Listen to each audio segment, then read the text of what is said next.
Antes de cualquier relato sobre el arte, religión, lenguaje o moral, hubo una necesidad ineludible: comer. No como acto cultural, no como una elección identitaria, sino como una condición mínima para seguir con vida. La alimentación precede a todo lo que solemos llamar humano. Sin energía no hay pensamiento, sin nutrientes no hay memoria, y sin comida no hay historia que contar. Durante la mayor parte de la existencia de nuestra especie, comer no fue una experiencia estética ni simbólica, fue una urgencia biológica, un problema que debía resolverse cada día. En ese entonces, la pregunta central no era ¿qué somos?, sino si íbamos a sobrevivir para el final del día.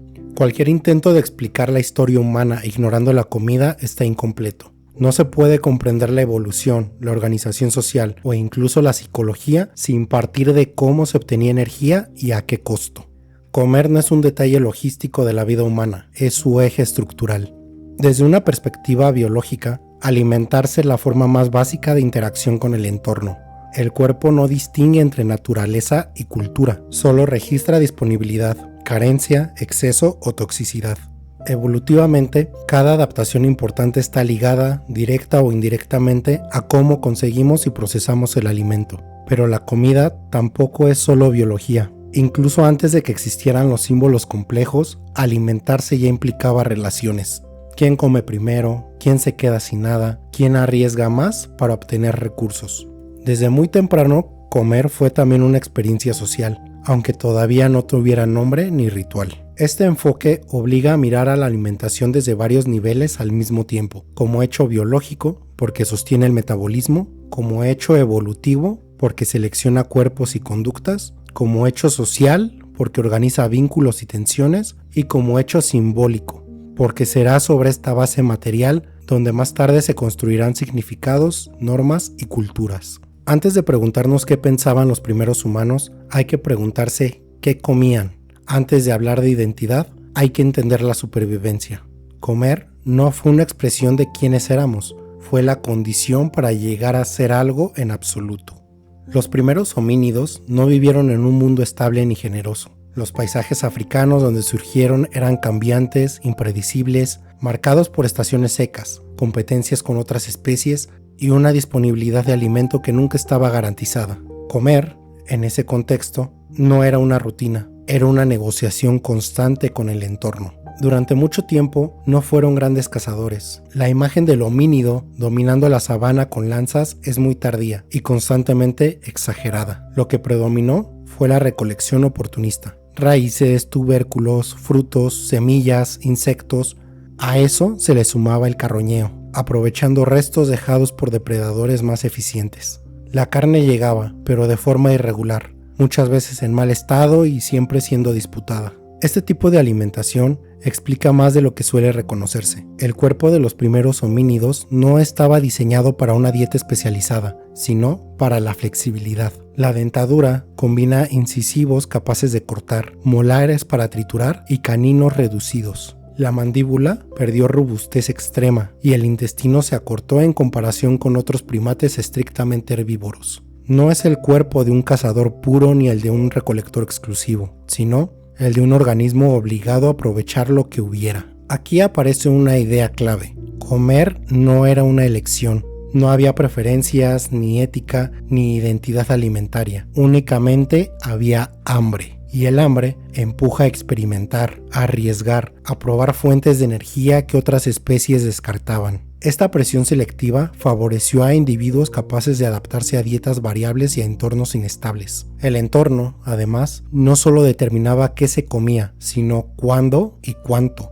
Periodos de abundancia se alternaban con escasez severa. El cuerpo aprendió a almacenar grasa, a resistir ayunos, a funcionar bajo estrés metabólico. Estas adaptaciones no fueron planeadas, fueron el resultado de sobrevivir una y otra vez al límite. En este escenario, alimentarse no era un acto aislado del resto de la vida.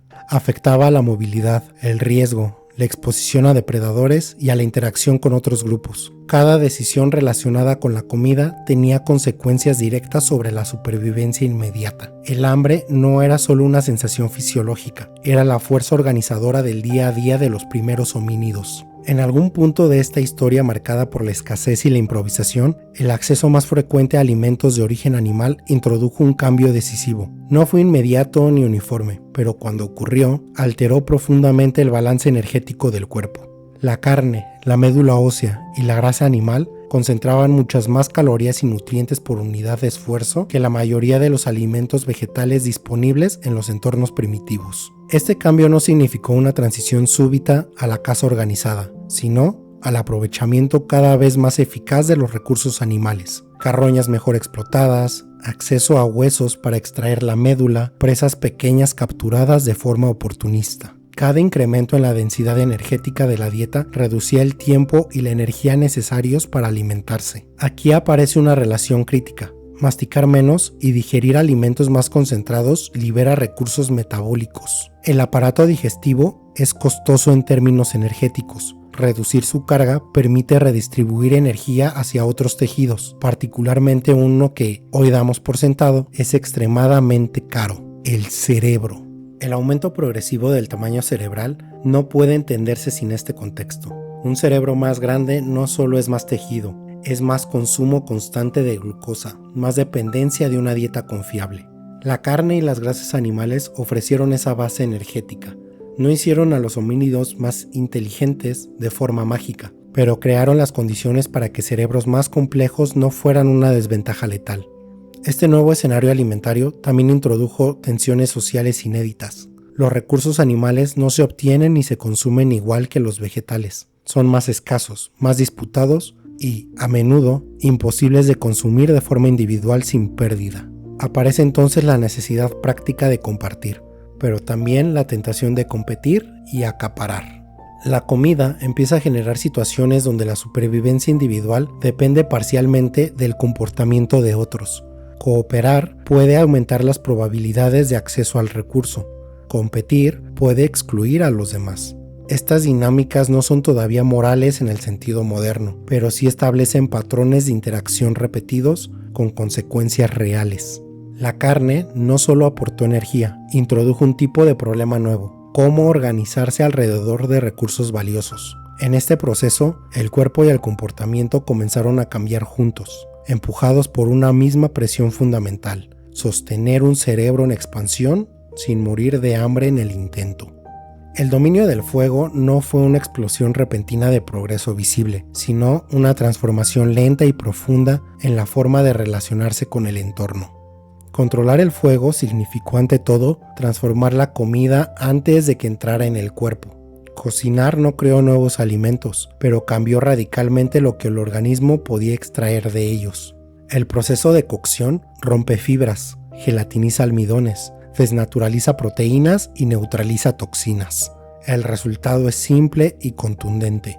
Los alimentos cocidos son más fáciles de masticar, más rápidos de digerir y más eficientes energéticamente. El cuerpo invierte menos esfuerzo en obtener calorías y nutrientes de cada bocado. Este cambio tuvo consecuencias fisiológicas.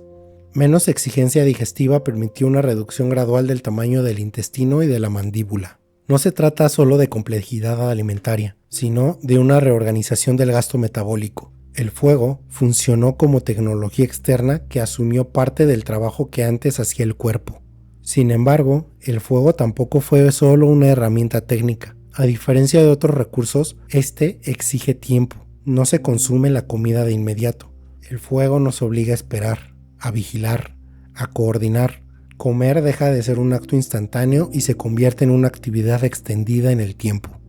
Alrededor del fuego se estabilizó el espacio. La comida ya no se obtiene y se consume en movimiento. Ahora hay pausas, hay turnos, hay proximidad física sostenida.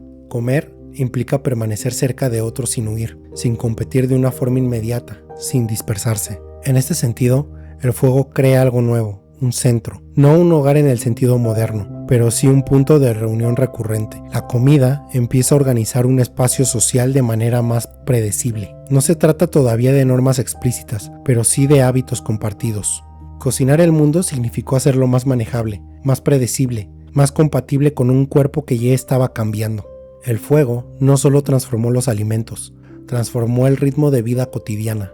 Comer dejó de ser únicamente una respuesta urgente al hambre y comenzó a estructurar el tiempo, el espacio y la convivencia. Cuando la comida deja de ser un acto estrictamente individual, comienza a funcionar como un regulador social. Alimentarse en grupo no es una consecuencia automática de vivir juntos. Es una práctica que se sostiene porque produce ventajas concretas. Compartir alimento reduce riesgos, distribuye esfuerzos y aumenta las probabilidades de que el grupo, en su conjunto, sobreviva. El reparto no surge por altruismo abstracto, sino por necesidad. Algunos alimentos no pueden ser consumidos eficazmente por solo una persona. Otros se obtienen gracias a la acción conjunta. En ese contexto, acaparar de forma sistemática se vuelve disfuncional. El grupo aprende, de manera implícita, a identificar y sancionar al que rompe el equilibrio. Aquí, la comida empieza a ensayar normas sociales elementales. ¿Quién recibe primero? ¿Cuánto le corresponde a cada uno? ¿Qué ocurre con quien no coopera? Estas reglas no están escritas ni formuladas, pero se refuerzan mediante repetición y consecuencia. Comer juntos se convierte así en un espacio donde se prueban conductas y se ajustan expectativas. La reciprocidad se vuelve central. Quien hoy recibe, mañana deberá dar. La memoria social comienza a importar. No se trata todavía de confianza en el sentido abstracto, sino de una evaluación práctica. ¿Quién es fiable cuando hay escasez? La comida funciona como un registro informal del comportamiento pasado. Además, el acto de comer en conjunto reduce la agresión constante. Durante la alimentación compartida, la competencia abierta se suspende temporalmente. Este alto al conflicto tiene un efecto acumulativo. Refuerza vínculos y estabiliza jerarquías, además de permitir la convivencia prolongada sin violencia permanente. Desde esta base, la alimentación deja de ser solo una cuestión de supervivencia individual y se convierte en un mecanismo de cohesión. El grupo no se define únicamente por moverse y defenderse juntos, sino por comer juntos. En ese gesto repetido se construye algo más duradero que la cooperación puntual. Se construye permanencia. Antes de leyes, antes de símbolos complejos, antes de ideologías, la comida ya estaba moldeando la forma en la que los individuos se relacionaban entre sí. Alimentarse juntos fue uno de los primeros entrenamientos prácticos de la vida social humana. El desarrollo cognitivo humano no puede separarse del problema energético. Pensar cuesta. Mantener un cerebro activo, flexible y capaz de anticipar escenarios consume una cantidad desproporcionada de recursos en relación a su tamaño. Para que este órgano pueda expandirse y sofisticarse sin volverse una carga evolutiva, la dieta tenía que cambiar en calidad, no solo en cantidad.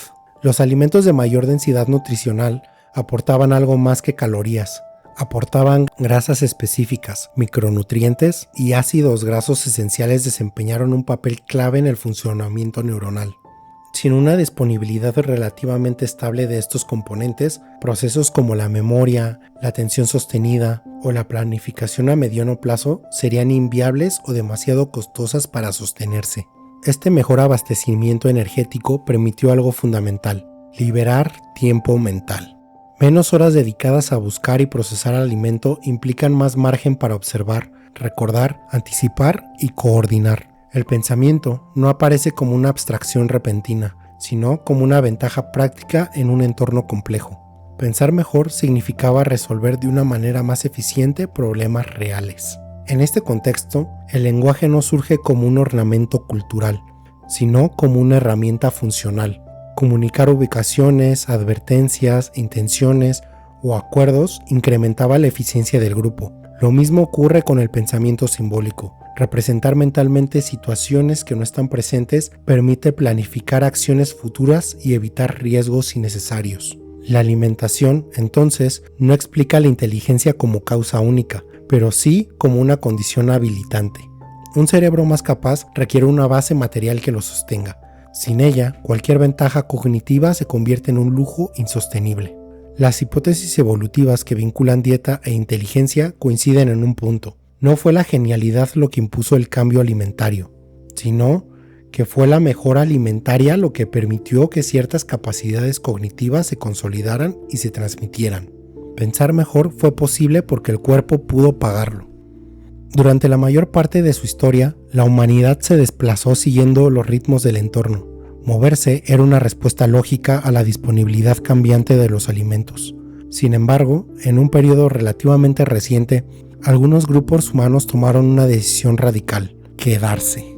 No por comodidad, sino porque ciertas plantas y animales comenzaron a ofrecer una fuente de alimento más predecible si se les controlaba.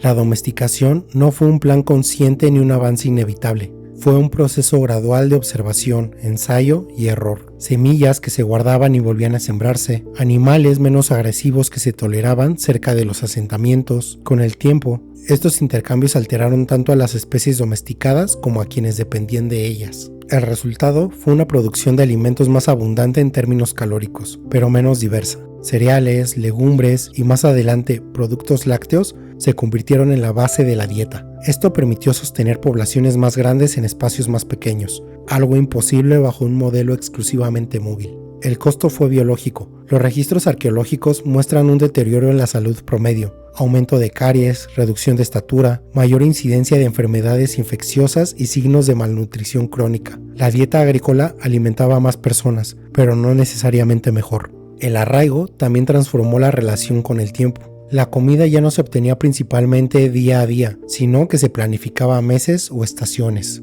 Sembrar implicaba esperar. Almacenar implicaba confiar en que otros no tomarían lo acumulado. Con la agricultura, la comida dejó de depender casi exclusivamente del entorno inmediato y empezó a depender de estructuras humanas, parcelas, calendarios, herramientas y acuerdos. Este cambio redefinió la forma de vivir, de enfermar y de organizarse. La producción sostenida de excedentes alimentarios introdujo un problema nuevo. La comida ya no desaparecía al consumirse de inmediato. Podía almacenarse, contarse, protegerse y sobre todo, controlarse. En ese momento, el acceso al alimento dejó de depender únicamente del esfuerzo directo y comenzó a depender de la posición dentro del grupo. Quien controla los depósitos, controla la supervivencia. Esta lógica es simple, pero profundamente transformadora. El alimento acumulado permite decidir quién come, cuándo y en qué condiciones. Aparecen figuras encargadas de administrar, vigilar o redistribuir, y con aquellas, jerarquías más estables y difíciles de cuestionar. La desigualdad no surge como un error moral, sino como una consecuencia estructural del almacenamiento.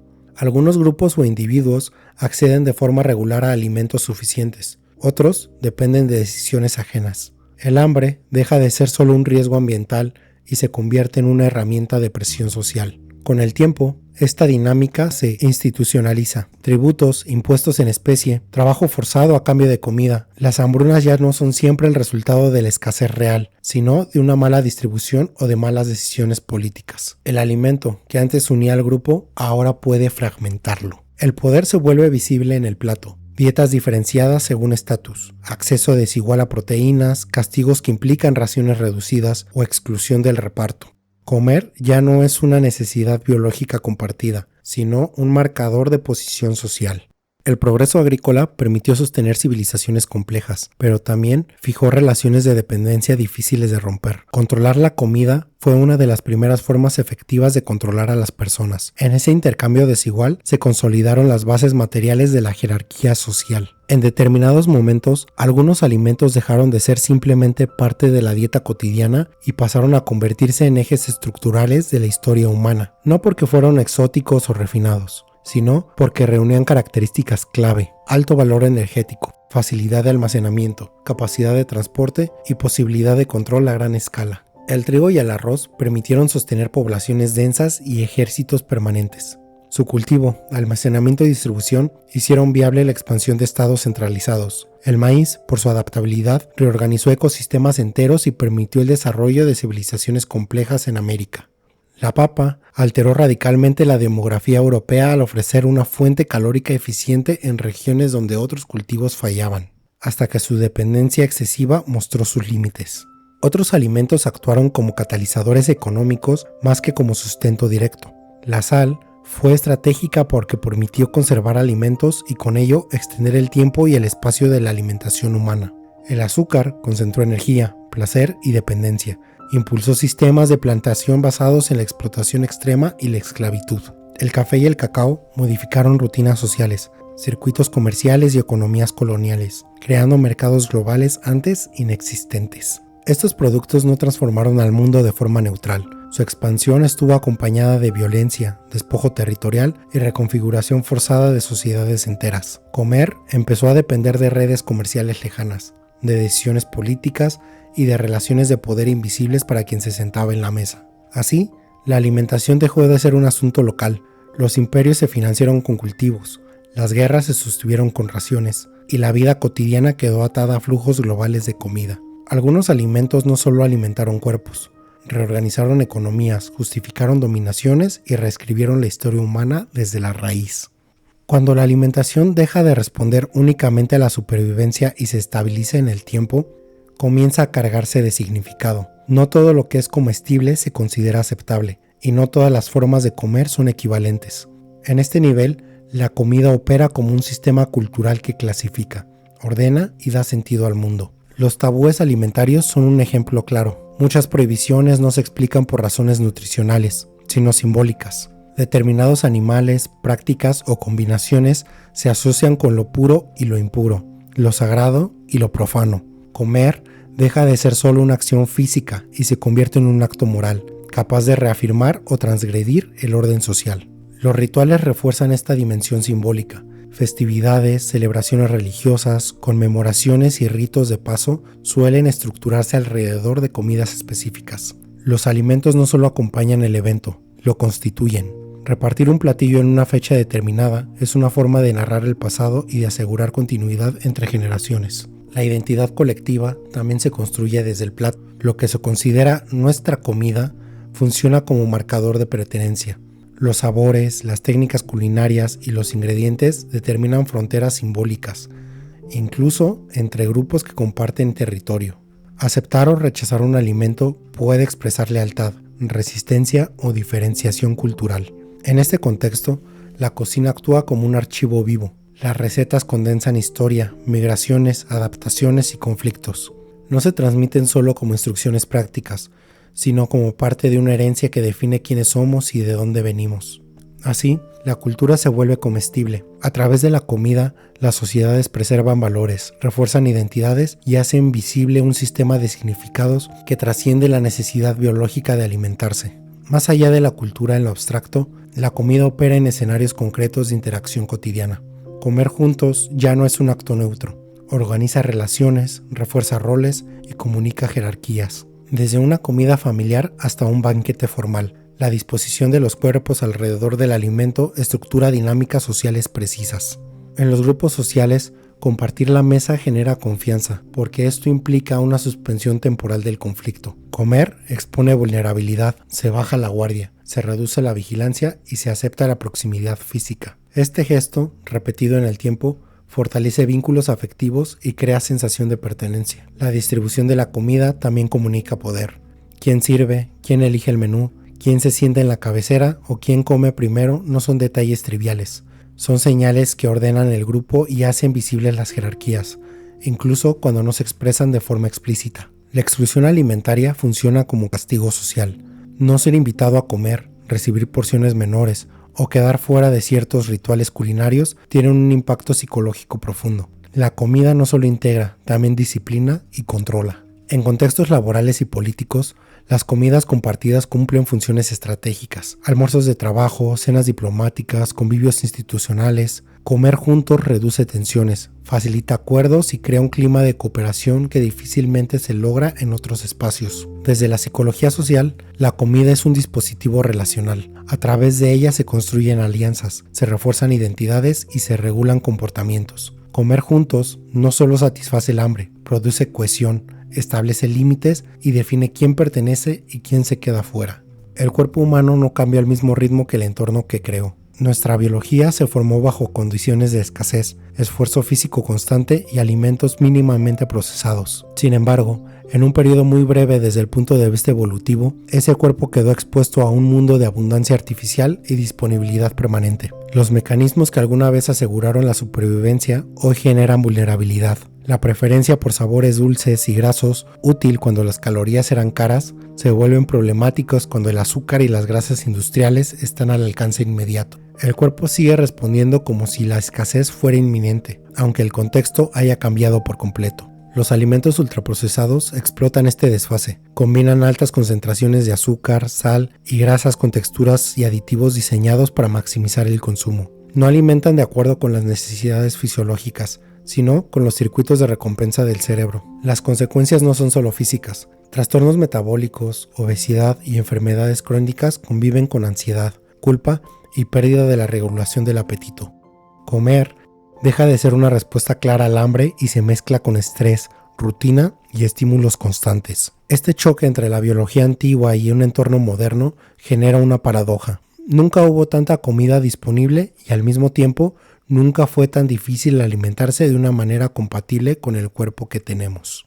El problema no es únicamente individual, sino estructural, resultado de una evolución lenta enfrentada a un cambio acelerado. La comida dejó de producirse únicamente para quien iba a consumir, pasó a formar parte de sistemas industriales complejos. La industrialización alimentaria involucra cadenas de suministro globales, procesos de transformación tecnológica y estrategias de mercado que determinan qué llega al plato y en qué forma. Comer ya no es una necesidad biológica, es una decisión condicionada por estructuras económicas y sociales. La producción masiva prioriza eficiencia, rentabilidad y durabilidad.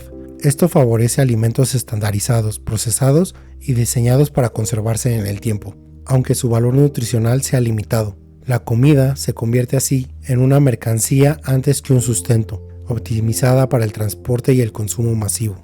La publicidad y el marketing funcionan como mecanismos de influencia. No solo informan, sino que generan deseo, moldean hábitos y conectan el consumo con emociones, estatus e identidad. Elegir un alimento deja de ser solo responder al hambre y se convierte en un acto mediado por estímulos externos cuidadosamente diseñados. La percepción de elección individual es parcial. Aunque el consumidor escoge qué comprar, esas opciones existen dentro de un marco definido por la disponibilidad, precio, cultura y publicidad. No todos los alimentos están igualmente al alcance y muchas decisiones se toman por defecto, no por una reflexión consciente. En este contexto, el poder se ejerce de manera estructural. No es una imposición directa, sino la configuración del entorno. Qué se produce, qué se distribuye y qué se promueve condiciona profundamente la alimentación. Comer se transforma en un acto cotidiano atravesado por decisiones corporativas, económicas y sociales, que rara vez son visibles, pero cuyos efectos afectan tanto a la salud como al comportamiento colectivo.